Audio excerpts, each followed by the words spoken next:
मैकलोडगंज से आपको अपडेट करेंगे, जहां महकमा अनहार पानी चोरी के खिलाफ सरगर्म हो गया। पानी चोरी के खिलाफ 100 से ज़ायद मुकदमा दर्ज, मुल्जिमान गिरफ्तार। टेल तक पानी पहुंचाने पर किसानों ने SDO का शुक्रिया अदा किया।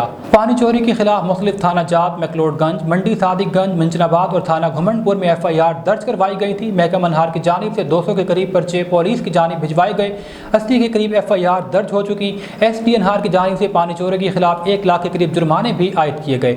SDO लियाकत गुज्जर की सरबराही में सब इंजीनियर अमरोका, अताउर रहमान, सब इंजीनियर मंचनाबाद मोहम्मद शकील, सब इंजीनियर मैकलोडगंज फारूक सफदर, सब इंजीनियर अहमदपुर अब्दुल हन्नान और जिलादार मोहम्मद अब्बास खरल के दिन रात कोशिशों से माइंस पर चोरी में खातिर ख्वाह कमी वाक़ हुई है। नहर, मुरीदवाह, अपर बेल, मैकलोडगंज ब्रांच, दरबार डिस्ट्रिक्ट, नौशहरा, मिर्जा माइन, साड़ूमा माइन, बहावली, पीरघर और दीगर माइंस में अवामी कनाल समेत तमाम जगहों पर पानी चोरी का खात्मा करके मुनसिफाना तकसीम जारी है।